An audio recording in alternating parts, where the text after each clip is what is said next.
Hey guys, just Nick here.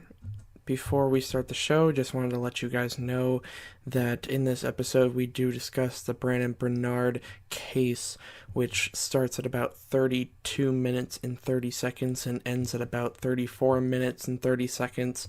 If this is subject matter that doesn't appeal to you and you rather not listen to, you can skip over that part, and beyond that, everything else should be okay.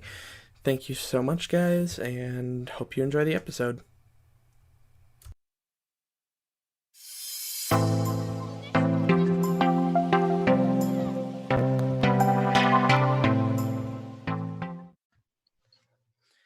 Welcome back, everyone, to another episode of Blind Boys Politics here for the Monday show. As always, recording here late Saturday night. Chris, how are we feeling? This is amazing. Amazing. Christmas is almost here. Yeah, you were having some light troubles when we Don't started. want to talk about it. I wouldn't have this problem if I didn't have problems with OCD and having to change my bedroom around every 3 months. Well, beyond that, your lights Just tried to burn your house down. come on, Nick. Have more faith in me than that. I saw the sparks and I unplugged it. And granted, I did just throw it right back in the box. I didn't throw it in the garbage, but Oh my god. either Someone's gonna way. use those lights. You're gonna go lose? Oh, we're starting this episode off with some solid English. Editor. Some solid English. We are starting with some solid English. Solid English. That sentence wasn't even grammatically correct. Yeah, it was. But it's okay, because I threw it back in the box, and I'm pretty sure after this year, all those lights will just go in the trash. Either that, or you'll forget again, and you'll go to put them up next year, and more sparks will fly like it's middle of summer, like they're fireworks. Well, I've always wanted to set off fireworks in my house, so I don't really see an issue. And to be completely honest with you, I don't think our listeners see a problem with that either. We'll run a poll, twitter.com/mindboypolitic. Nick, Go follow and vote. I think, Nick, you're just a chicken. I just don't think I want to burn my house down. But how do you know the house would actually burn down? I'm pretty sure setting off fireworks in your house will start a fire. But have you ever done it? I mean, no. Do you know anyone that has ever done it? I should hope not. Okay, then how do you know? I'm just going based off general knowledge and logic here. See, that's the problem. You don't know for sure, so I think you need to launch an investigational report, set off a firework in your dad's basement, and let me know how it goes. Now, I'm going to leave you to do that. No, I live in the nice house. Oh, saying my house isn't nice, huh? Well, your basement isn't. I've heard some creepy stories about your basement, so I might be doing you a favor. If there's any creepy things living down there, the firework will certainly kill it. No, I'll let you investigate that. I'll come over to your dad's house and do it for you. Please don't burn my house down. I wouldn't burn it down because you don't know if it will burn down or not. Neither do you. You don't know if it will burn it down. The zombies that are down there will go bye-bye. I have zombies in my basement now. Okay. This is where Does we're at, everyone guys. see what I have to deal with? Nick, he's see just what I have to deal with? Negative Nancy. Don't burn down my house. Like, who would ever say that? People that want to keep their house. But like I said, you don't know if it will burn down the house. And you don't know that it won't. There's only one way to find out. And it will extravagate. Extravagate? It will exterminate the zombies. Exterminate. Mm-hmm. Is that what you just said? Yes. On that note, It's better than But, tenting your house of zombies. I'll take the zombies over fire. It's a firework. It will be a light show, not a fire. Have you have any knowledge of fireworks? Yes, I do. So, guys, you won't see this, um, just for time purposes, but we just decided to look up if it's even legal to set fireworks off in your own home. What I have learned is it's not per se illegal, it's just frowned upon. It's frowned upon. So, story here today is I will set fireworks off in Nick's house. He will record it. It will be on Friday morning just for you. They did say not to tie multiple fireworks together to set them off, though. It could create more explosions than expected. That'd be hilarious, though. That would be hilarious to blow up your house. No, not in the house. Not in the house. You heard it here first, folks. We're up to a hot This start. this episode has taken such a Every turn. pun intended with what I just said. I didn't even hear what you said. I said this episode is off to a hot start. Don't.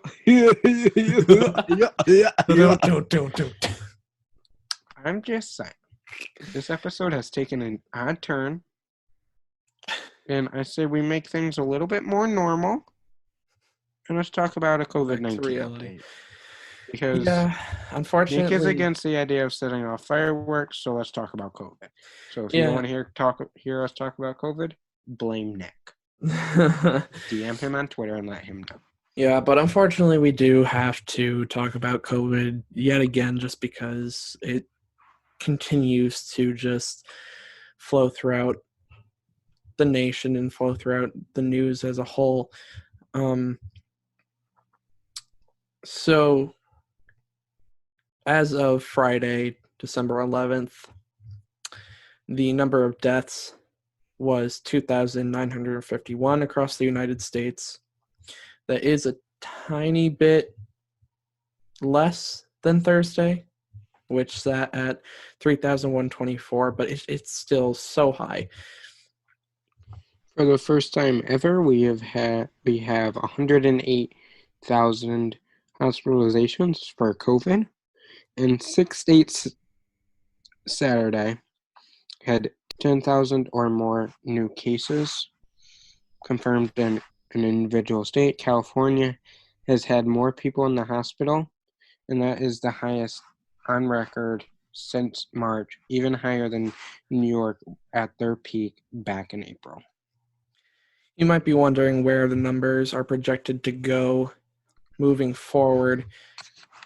Well, at the moment, scientists are predicting that there will be 70,000 more deaths by January 2nd. And that's in total, that would amount to about 362,000 deaths overall, just in this country alone. Just to put that in perspective, that is the size of Cleveland. And as of Friday, we have lost more lives to COVID-19 than we did to World War II. Oh my God. That also kind of puts things into a little bit of a perspective stage for you. Definitely creates a dark image. Virginia has put a curfew on. And Pennsylvania's governor ordered the closure of casinos and school sports. As far as Christmas is concerned this year, things are so different because of everything that's going on. With Operation Santa, the most common theme when it comes to what children ask for is for mommy and daddy to be healthy again. That is another way to put this into some perspective on just how bad things have gotten. No kid should be asking that from Santa for their parents to be healthy. No. But yet that is the situation that our country is facing right now.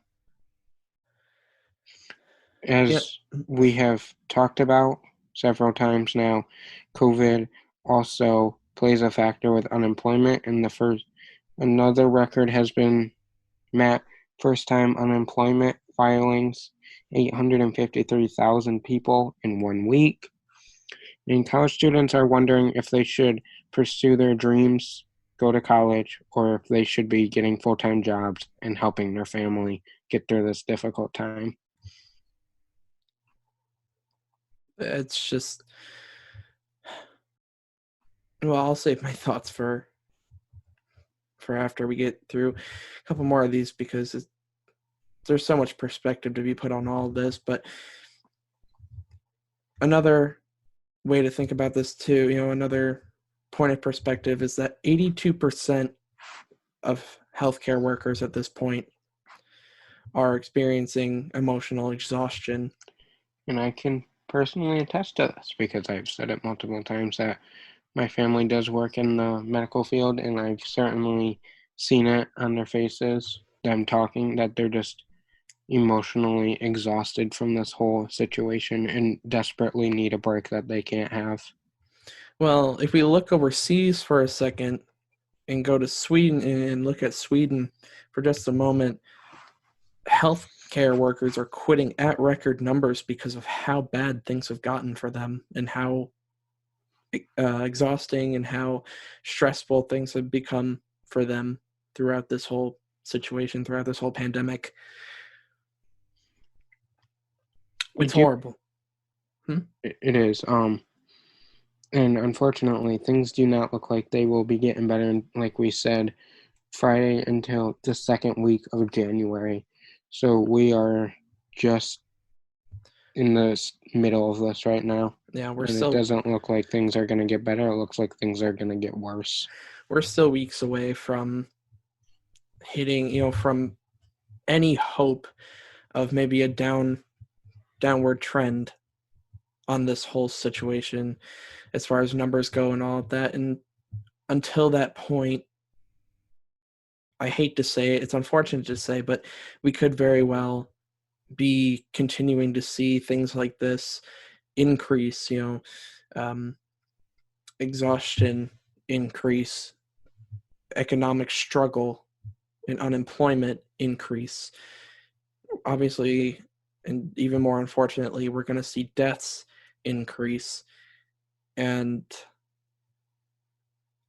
not only does it put a mental strain on, say, the healthcare workers, but everyone at this point. It's a test both physically trying to stay healthy from, trying not to catch the virus, but beyond that, it's become a mental battle as well through watching loved ones either struggle or be faced with COVID and fight for their lives that way, or you yourself being directly impacted by this. And we can only hope that things just get better sooner than they predict. We do have some vaccine news for you. Nick did tell us Friday morning, but to be completely honest with you, when it got approved, Nick was right in the middle of editing. We didn't have enough time to put it together in full detail. He just told you the meat and potatoes, what you needed to know at that time. So we have more information for you now. The advisory panel met Thursday to discuss this. It was not a 5-minute discussion. It was an all-day event. They met early in the day and it went until, I would say, 7, 8 o'clock at night, if I remember Yeah, correctly it the was it was time. pretty late on. Um, they looked at the science and the risks of what this vaccine could cause and just focused on those two things. So at that time, the FDA did not officially approve it. The advisory panel just, gave their recommendations. But since Thursday night, the FDA has approved a vaccine to start rolling out. And this vaccine is going to start going across the country this week. Well, speaking to the science and the risks behind it all, some have reported already that there were some defects to the vaccine, and it's unclear at this time just how safe it is for certain groups of people. That includes children under 16 and pregnant women. But as soon as the FDA does put out official guidelines and recommendations on the vaccine, we will be discussing that, and we'll let you guys know everything that we can possibly tell you. Thursday, they will be repeating this whole process for the Moderna vaccine. So we will let you know what comes of that, of course, Friday morning. Well, that's all we have there. We're kind of waiting on more information as things move forward to the next steps in the process. So we move away from COVID and the vaccine and all of that, and we go to some news about Congress, and specifically starting out here, the continuing resolution that has gone through Congress. This is the second continuing resolution.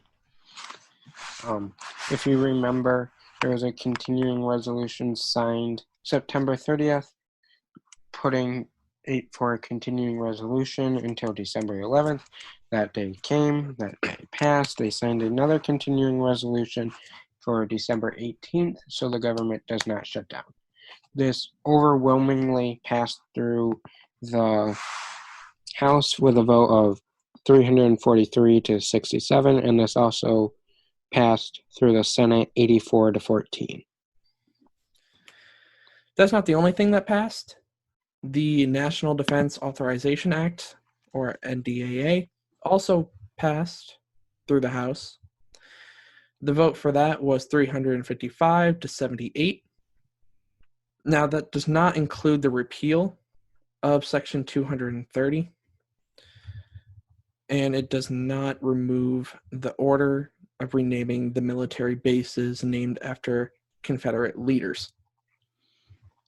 If you remember correctly, President Trump said he would veto it if he did not get those two things included that Nick just mentioned, but he did sign it and it was pushed through. And the Senate also did pass that.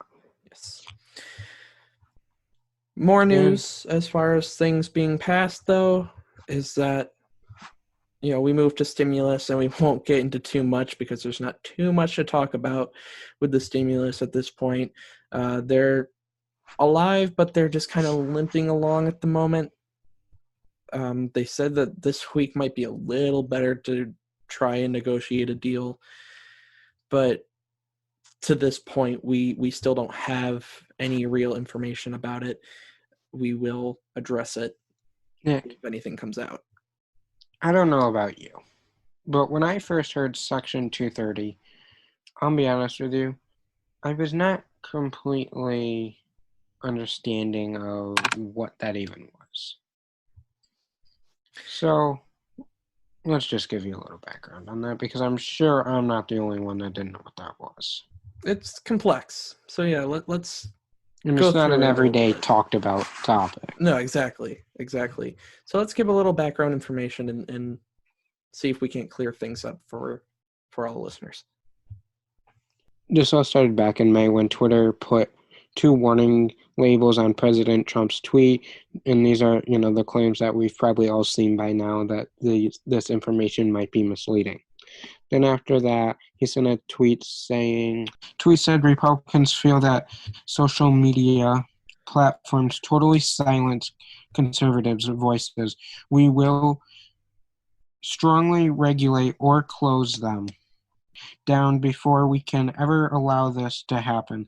We saw what they attempted to do and failed in 2016. We can't let a more sophisticated version of that. After that tweet, he did make an executive order in this order, it basically said that social media companies have too much power as to whose voice gets heard overall. And this is where Section 230 comes into play, because with stricter regulations, this would slowly start chipping away at Section 230. And this is also known as the 1996 Communication Decency Act, Section 230. And it protects tech companies from getting sued from what their users say. And courts repeatedly uphold this law in favor of the social media companies. So, to put it in simpler terms, let's say I'm the owner of Twitter, and Nick tweets something totally absurd. Nick tweets something. Let's see. My tweet will be if you set fireworks off in your house, it won't cause any damage at all. Well, I see that Nick just tweeted that, and clearly that is absurd and not true. So, as it stands right now, I can just leave it alone because of free speech. Nick can say what he wants. But let's say Section 230 was chipped away and Nick said a absurd tweet again. I, as the company owner, would have to take that tweet down, so the lawsuit would not be put on my back because I would be responsible for what my users say. So in the long run, this would chip away also at like the freedom of speech ability as well. Yeah, this would definitely end up limiting what people can say. Obviously, you might, someone might go, oh, but can't certain absurd things be reported and taken down anyway? Yes, that's true. They can be, but that's in extreme situations. If Section 230 is chipped away and we slowly get rid of it, then that puts a much more severe limitation than what we have right now. Because right now, you can report different things, but it's for more extreme circumstances like bullying or things like that, promotion of suicide, all that kind of stuff. But Section 230 would basically make it so if you said anything that might offend anyone, the owner of Twitter, going back to our scenario, could and would take it down to protect their own skin.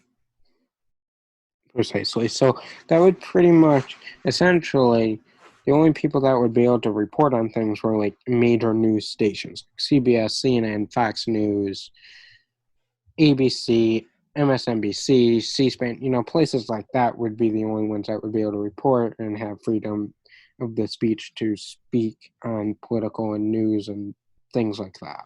Right. And to make it very clear, I'm sure I don't need to say this, but I will just for clarification. This wouldn't just be on Twitter. This would be any social media platform. It would be Instagram, Facebook, Twitter, LinkedIn, even podcasting itself. It's everything. Anything that's owned by a tech company, this would affect. Now, this is, of course, if that were to happen. As of right now, though, Section 230 is still safe, and we can, we don't have to worry about things like that coming into play at this time. But Chris, you actually kind of led us into our next topic. Way, isn't it? Yeah, you led us right into our next topic by talking about Facebook, by mentioning Facebook, because the federal government, we've talked about how they're after TikTok. Lord knows we've talked about that. Once or twice. But they're now also after Facebook. If the federal government and several other states who are backing them, if they get their way, Facebook will be broken up. 2 lawsuits filed by several states and federal trade commissions. The claims are that Facebook has abused its dominance in the digital marketplace. The feds and state point to accusations of Instagram and the app WhatsApp as examples of how they have squatted competition by buying it all up. You might be thinking, well, isn't that how business works? Isn't how that things work in that field? Well, yes, in certain aspects, but there are laws that do prevent things from getting out of hand. So, there are laws that protect against unfair competition. Now, this includes price fixing and fraud. Now, the federal government and the states that have filed these lawsuits are claiming that it is causing harm on the users, and of course, Facebook responded to that saying it's revision history and reminding the federal government it's cleared these accusations years ago. Why is it being brought up? They're pretty much saying, we cleared ourselves years ago. Why are we revisiting this? And between the two lawsuits from the federal and state governments, they are seeking permanent injunction in federal court to force Facebook to sell off parts of its company and require Facebook to notify the government of any other accusations of more than $10 million. It would be crazy to see Facebook broken up, disbanded, anything like that. They've been such a mainstay in the social media world for so long now. It's just crazy to think that the federal government's actually going after them now. It could turn into another TikTok issue, or it could, be something that's talked about and kind of worked at, but nothing major like TikTok stuff has been happening. Right, there haven't been any huge blow-ups as far as news goes Thousands on the whole thing. of lawsuits. Yeah, exactly. There hasn't been lawsuit after lawsuit coming in every, third day. So, as of right now, there's not too much to report on the whole thing. That's all we have on it for now. If anything does come out in the future, as we go along, we will report on it, but that's all we have. But we move into some slightly different news that we don't normally cover, and that's the weather and what this winter is going to look like as far as predictions have said. That is correct. So Seattle will be wet and snowy. Texas won't get a lot of snow. Wisconsin, Illinois, Indiana, Ohio, Michigan, New York, and Pennsylvania are going to see lots of snow compared to normal winters there. SoCal will be nice. Must be nice. See what I did there?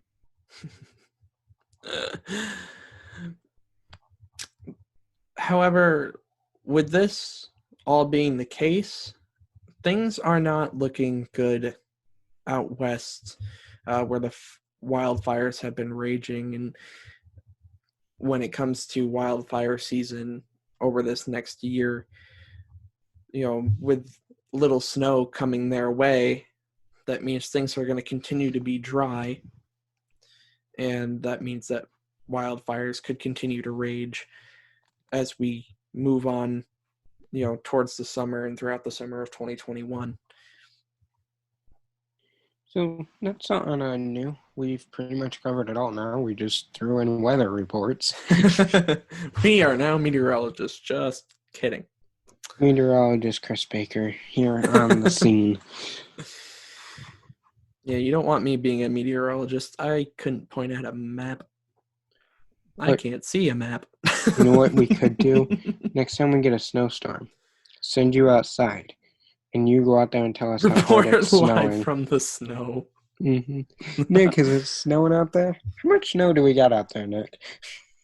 Feels like 3 feet. Get out of the plowed snow. Oh, okay. Yep. Go over there where no one's shoveled yet, Nick. Okay. Is it cold out there, Nick? No, it's nice and warm. Feels like the Bahamas. Back to you in the studio. Cold. Back to you, Chris, in the studio. See how Nick was sent out there in the field in the snow and I wasn't? Yeah. That wasn't done by accident. That's the chain of power around here.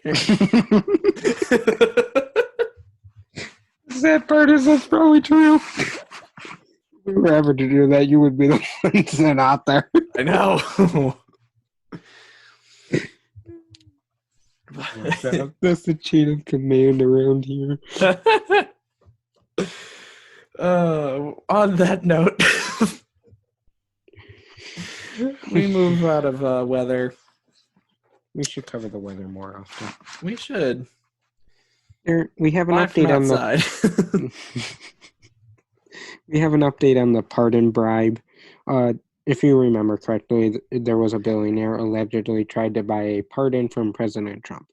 Well, it has now came out that he paid $6 million to a pro-Trump nonprofit, hiding the donations from the government. If you're wondering, Trump did not give him the pardon. There was no evidence that he has ever been involved with this individual or had any part in receiving any money or anything like that. What we do know is one of Trump's top fundraisers' son-in-law's lawyer is somehow involved. We don't know how because so much is being redacted out in the reports. So we don't have a lot of information on the whole thing still. We've given a few small updates here and there as much as we possibly could, but it's still not a whole lot to go on. All we can really say, once again, is that there was no evidence of Trump being involved. The man never received the pardon. And we move forward. So if we find anything else out, we will certainly let you know. Yes, of course. But there was, though, Chris, a terrorist threat in Washington. Yeah, Nick, there was a terrorist threat in Washington. Police said he walked into the Democratic headquarters, said he had a bomb, showed people a backpack that had wires in it sticking out, and then handed them an essay that he wrote in based off of politics. Then he said he was going to blow everyone up. That was a lie. He had no bomb. No, he did not. He did somehow start a fire in the building. He has been put under arrest, and more details will come of this once it goes to court. But just another example of things getting extremely crazy here in 2020. And we don't hear of a lot of terrorist threats in this country, but there's one for you right there. And thankfully, there was no bomb. Thankfully, no one got injured. And it's all taken care of now. The man's in custody. We can be thankful for that, I think. Moving into another topic of human rights, a very common name now, Brandon Bernard. Thursday night, Brandon Bernard was killed with the death penalty. He was 40 years old, and he died Thursday, December 10th, 2020.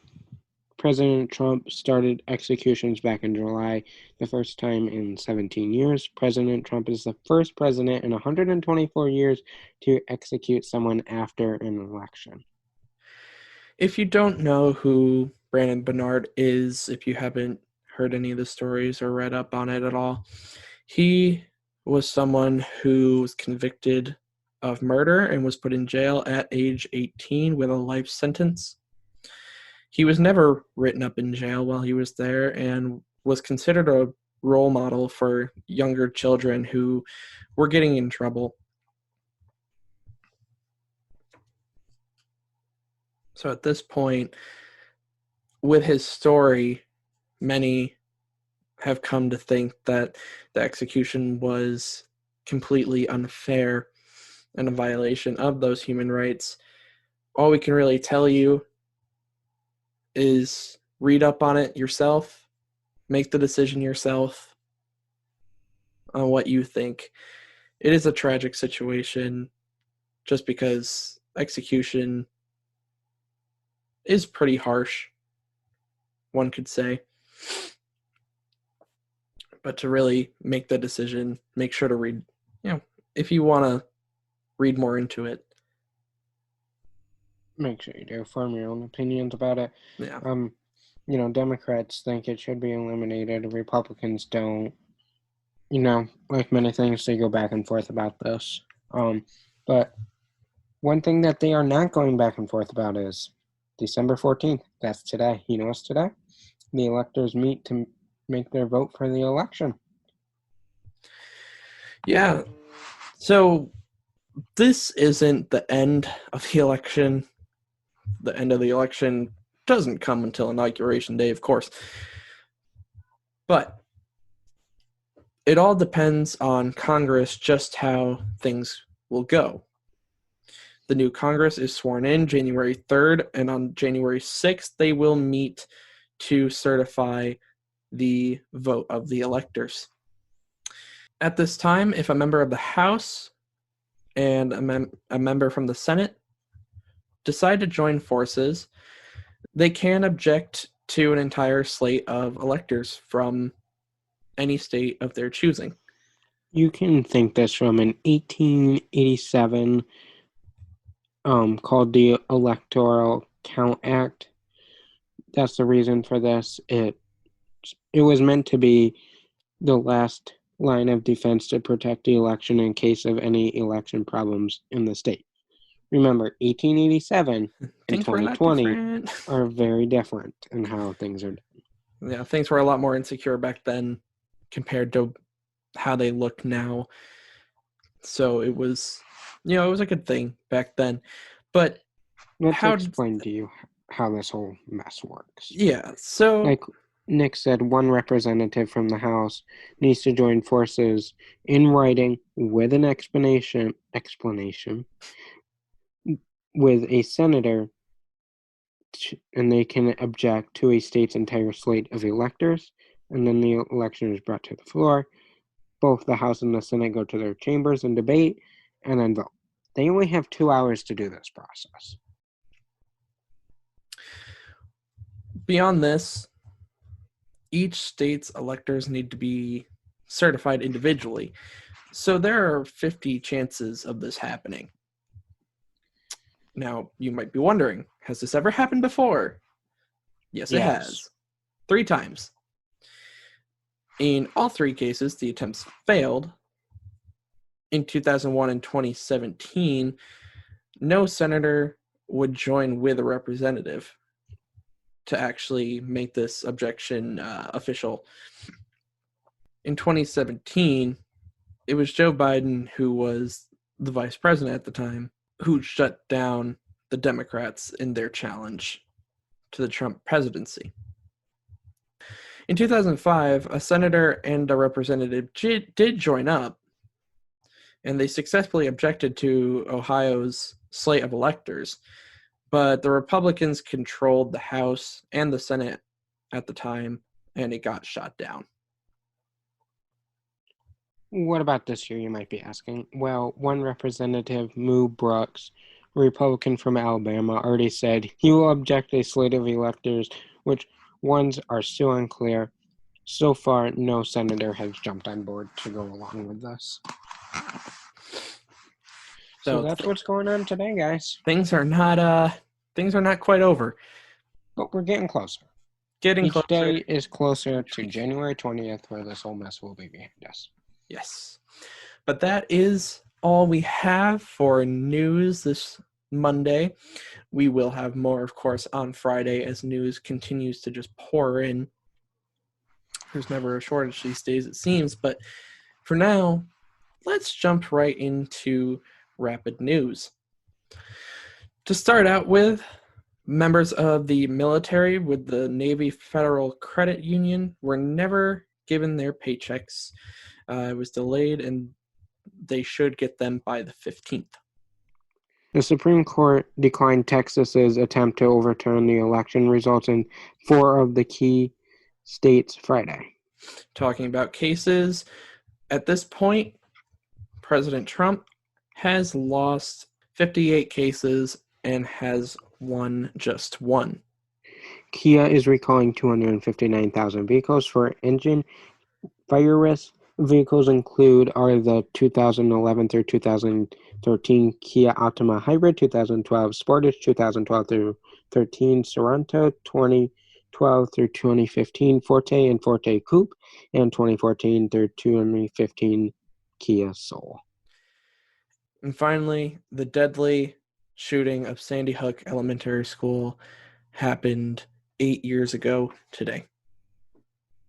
That is it for rapid news. Let's get into my favorite segment, good news. What do you have for us this week, Chris? This week, there is this businessman, an older gentleman, that no one knows who he is. He's talked to a few people of the money that he has donated, but when they ask his name, he says his name is Secret Santa. He's blurred out his face. He's in the dark whenever he talks to these people. But what he's doing is healthcare workers, police, EMS workers, firefighters, grocery store workers, all essential workers. He is giving them each $1,000, and he puts it in the mail, sends it to them, and then by the time he's all done, by Christmas morning, he will have given out a $100,000 to total strangers that he has never met. If I remember correctly, he even gave money to a kid with a disability, correct? Yes, to spend the money however he wants. That's I don't have words. That's such a special story.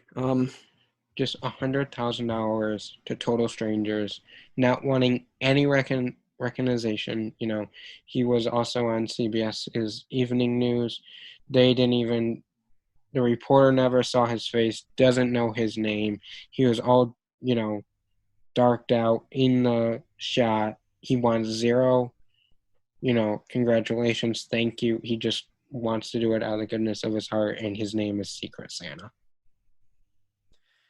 They have no words. It's a different story. I think it's probably the largest generosity story that we've covered in terms of. It's definitely up there. Yeah.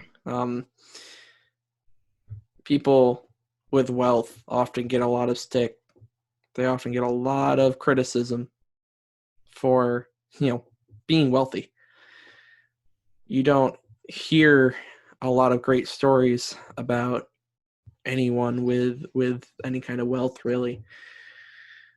But in this case, with a lot of the stories that you do hear about people with wealth, getting recognition for good things, their name is right out there. It's bolded. It's right in the headlines. For this man to not even give his name, for not wanting his name out there at all, not wanting his face out there at all, it's beautiful. It shows that generosity is alive. The Christmas spirit is alive at a time when we need it most. That is it for this Monday morning episode. You get your weekend news, you get rapid news, and of course, you get your great start to the week with a great good news story. That is the end. If there is a news story that you want us to cover, DM us on Twitter, and we will make sure to talk about it first thing Friday morning just for you. But make sure you follow us on all social medias, because we won't be talking to you until Wednesday unless you follow us on all social medias, which the links are down in the show notes down below. Always things going on over there, whether it's on our personal accounts or on the podcast account. On the podcast account, you get news updates as the news comes out. So it's pretty much like live updates from us over there. On our personal accounts, you get some entertainment. You get some fun times. It's never boring. Come follow us. It's a party. One of us is always tweeting at least once a day. Pretty much. And we try to make it interesting. But I will see you guys Wednesday morning. See you Wednesday morning, Nick. Yep. See you later, guys. Bye.